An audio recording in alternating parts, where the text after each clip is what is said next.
Alhamdulillah, segala puji bagi Allah Subhanahu wa Ta'ala dengan seluruh rahmat dan taufiknya dan keberkahannya. Allah masih memberi kesehatan lawan kita, saudara. Allah masih memberikan hidayah di dalam hati dan iman kita. Allah masih memberikan karunia yang besar bagi kita, sehingga kita bisa berkumpul pada malam ini. Semoga dengan rahmat, taufik dan hidayah dari Allah, kita semua dipelihara oleh Allah dan dilindungi dari dunia ini, dari dunia yang fana ini, menuju ke akhirat kelak sampai ila yaumil qiyamah. Selawat dan salam semoga diaturkan kepada kekasih Allah, utusan Allah, khalifah Allah, yaitu baginda kita Rasul Sayyidul Mursalin Muhammad bin Abdullah bin Abdul Muttalib. Semoga senantiasa mendapatkan syafaat yang terbesar dari Allah Subhanahu wa Ta'ala beserta keluarganya, pengikut dan kerabat beliau. Alhamdulillah,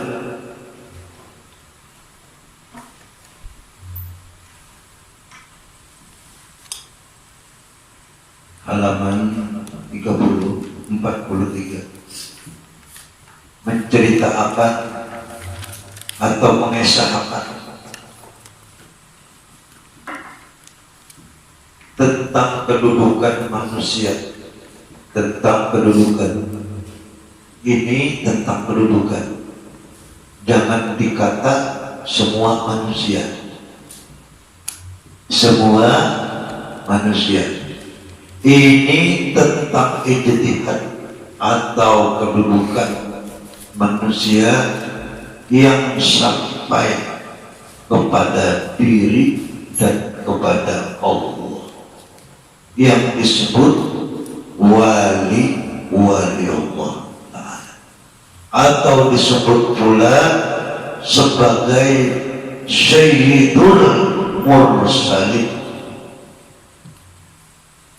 anak cucu daripada datuk, datuk daripada datuk, datuk sampai kepada hadrat Rasul yang disebut Sayyidul Mursalin, orang yang dimuliakan oleh Allah, yaitu daripada keluarga atau anak cucu Rasulullah. Ini tidak semua manusia yang mempunyai atau manusia yang mendapatkan hikmah semacam itu. Hanya saja orang-orang Allah lah yang terpilih atau dipilih oleh Allah sebagai khalifah mutlak di muka bumi ini. Ini dikatakan kadar seberataan manusia, kadar seberataan umat. Tidak semua manusia yang mencapai kedudukan itu. Jangan dipukul rata. Bila dipukul rata, fasik hukumnya. Fasik apa? Yaitu rusak. Rusak hati, rusak jiwa, rusak pikiran, rusak batin, rusak iman, seberataan di dalam tubuh rusak, bahkan lebih hina daripada binatang.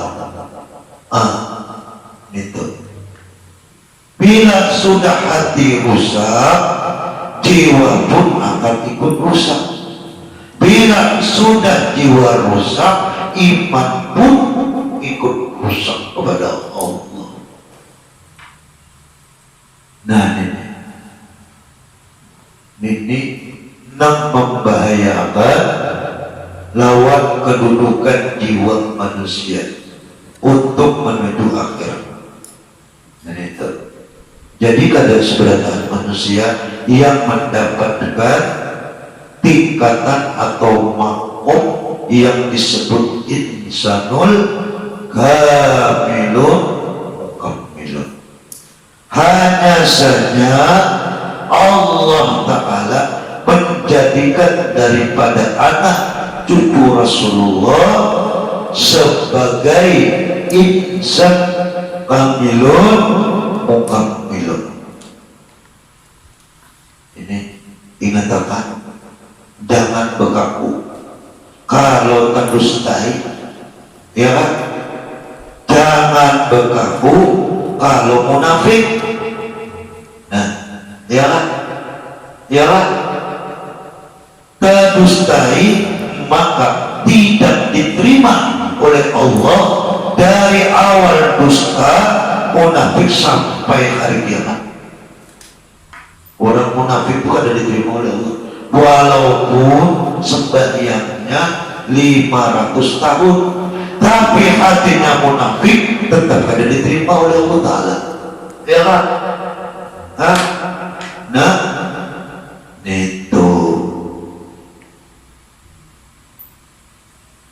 itu jadi gitu hukumnya nih. Manusia ini untung lain, hati lain, hati lain, iman lain. Munafik karena lawan Allah. Orang yang munafik oleh Allah di dalam surah An-Nisa dijelaskan oleh Allah di dalam firman-Nya, al-munafiqun al-ukhra fil hayati wal khudjah. Seburuk-buruk orang munafik itu tidak ada tempat di sisi Allah. Hanya saja ilal hujjatu an-nar, hanya ditempatkan oleh Allah di dalam api neraka. Ya beda. Sebaik-baik tempat ditempatkan oleh Allah di dalam api neraka. Itu orang munafik kan. Dari di ayatnya di Al-Quran di dalam surah An-Nisa, dari di situ ayatnya, ayat 92. Dari ujung-ujung di situ. Sebaik-baik tempat Allah letakkan di dalam api neraka jahanam. Itu balasan bagi orang yang munafik tadi. Itu golongan orang munafik itu yaitu berjanji bisa bohong, berbicara dusta, berbicara mengarapun, pandirannya ada audiasi, dan sering berjanji kepada manusia, sering bohong, sifat tingkah lakunya kayak binatang. Nah itu ada 7 ciri-ciri orang munafik. Kada percaya kepada Rasulullah, kada percaya kepada hari akhirat, kada percaya kepada kebenaran. Itu ciri-ciri orang munafik. Di sini hati-hati kita, jangan sampai hati kita, jiwa kita termasuk golongan orang yang semacam itu. Na'udzubillah min dzalik. Ingat akan saudara, kada gampang kita hidup di dunia nampanan ini hanya sementara kita, yang selama-lamanya nanti kita akan dikekalkan oleh Allah Ia yang disebut yaumil mahsyar, yaumil hisab, yaumil jaza, dan yaumil ijza. Di situ ditempatkan, di mana dikekalkan oleh Allah Ta'ala. Yaumil ijza di situ dikekalkan sudah. Misalnya diorang di api neraka, di surga, yaumil ijza namanya. Yaumil hisab di mana manusia dipertanggungjawabkan, nih diolah ke kalung. Catatan kita semasa kita balik, semasa kita hidup di dunia sampai mati diolah ke kalungnya.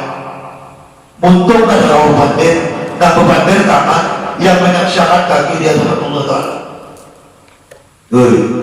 Ya kalau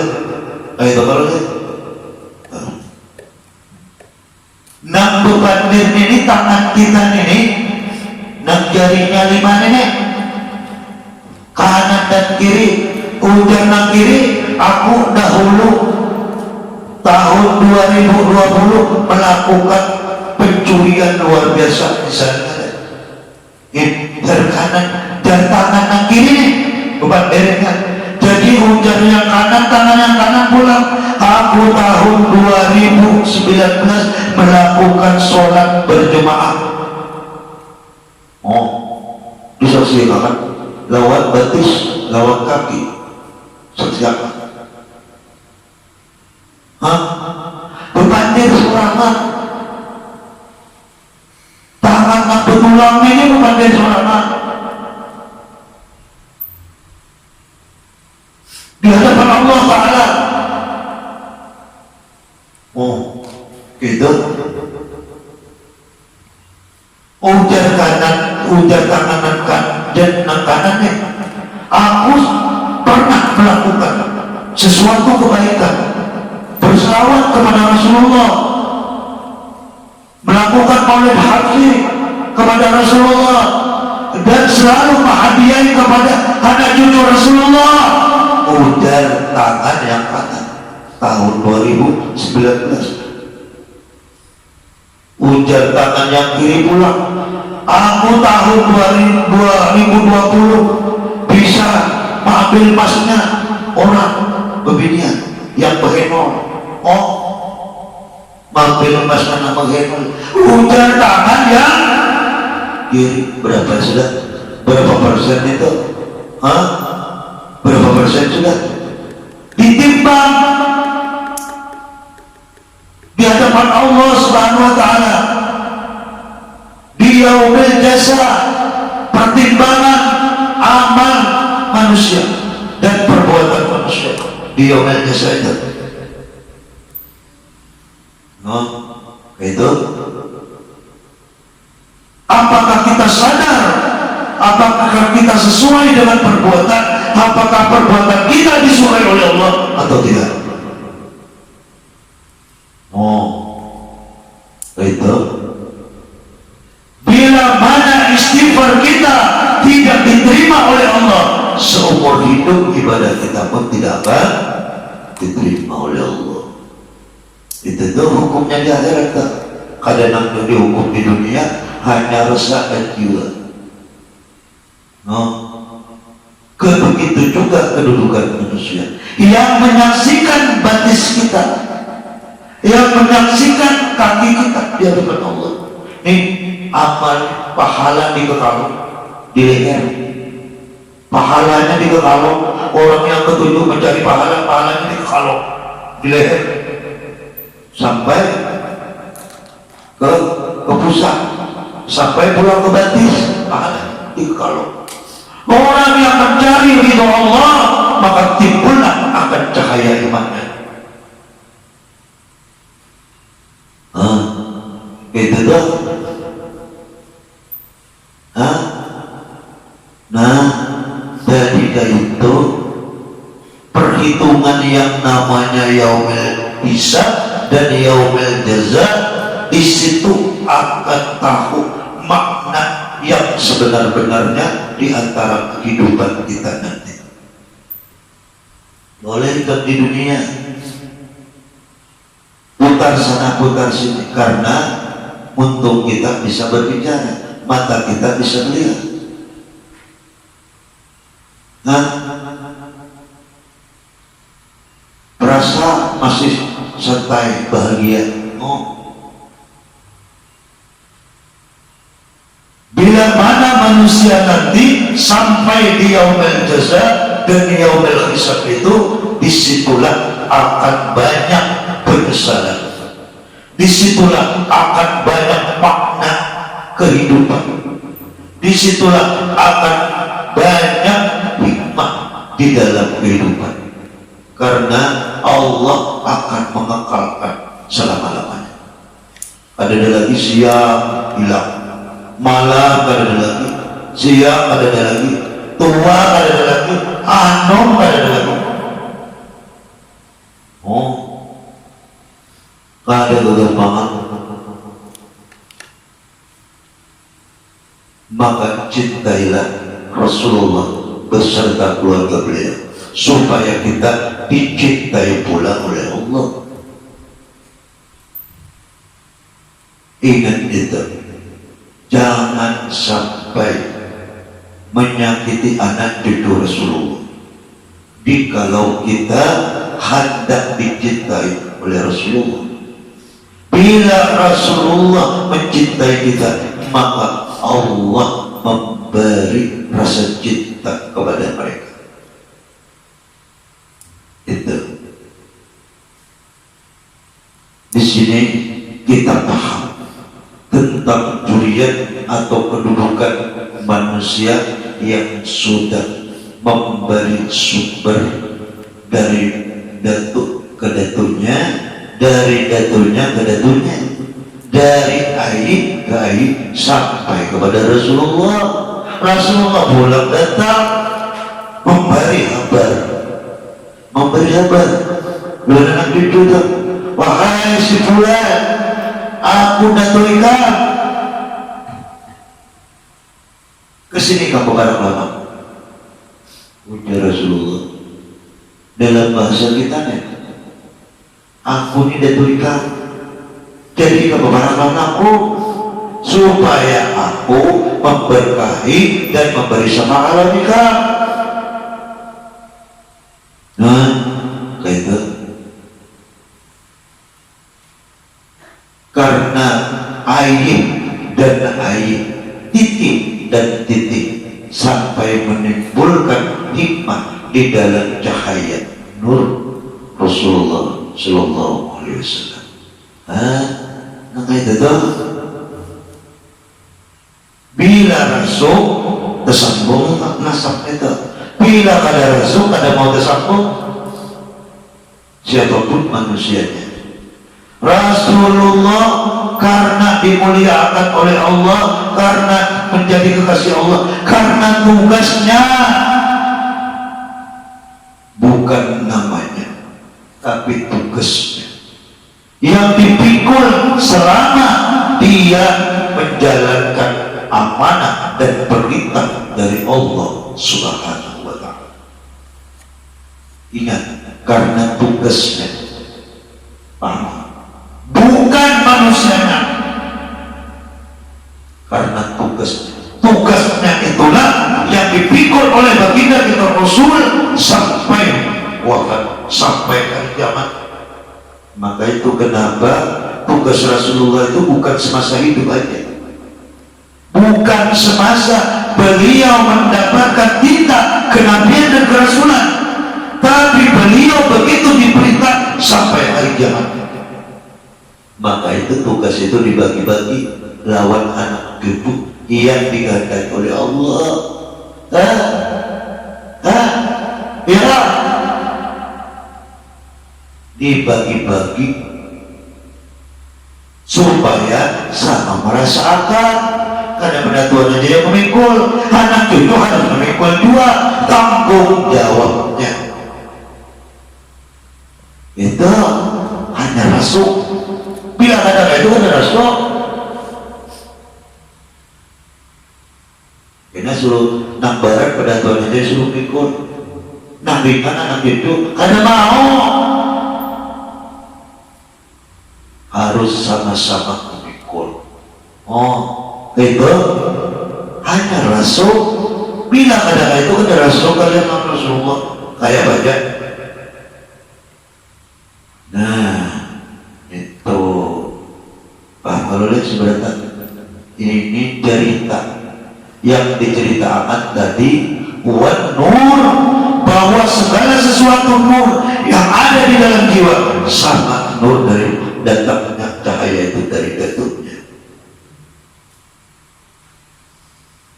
Nah, ya hadir khairina, iya hadir kepada mereka khairina, dan segala sesuatu khairin, segala sesuatu, wal mursalin, kepada orang yang dipilih. Iyamuhu, atas mereka, kepada Rasulullah, kepada cahaya Rasulullah yang ada di dalam iman kita. Seandainya kita nih ada nur cahaya Rasulullah di dalam iman ini, kada bakalan kita berkumpul malam ini. Kada bakalan, karena dengan kebesaran syafaat Rasulullah, pertolongan Rasulullah, cahaya Rasulullah yang diturunkan oleh Allah, sehingga kita bisa berkumpul pada malam ini untuk melaksanakan acara pengajian dan bahasa ini. Maka itu Rasulullah, bila Rasul anak bujur-bujur dalam hati, baru kalian yang disebut orang yang mukmin sejati karena. Ada sejauh-jauh kita menilai bila ada Rasul parai, karena ketahuan aja di akhirat sebentar, di mana kalian akan ditimbang, bagaimana nanti tangan kanan yang berbicara dan tangan kiri yang berbicara, dan yang menyaksikan betis kita. Ada awal bisa kita. Nah, ujar tangan yang kiri sedemikian, dan tangan yang kanan sedemikian. Oh, kelahiran ini antara kedua-duanya, padahal itu satu tujuan, tapi ada kiri ada kanan. Yang kiri melakukan kebaikan, kejahatan, yang kanan melakukan kebaikan. Nah itu, jadi kayak gitu kan di akhirat.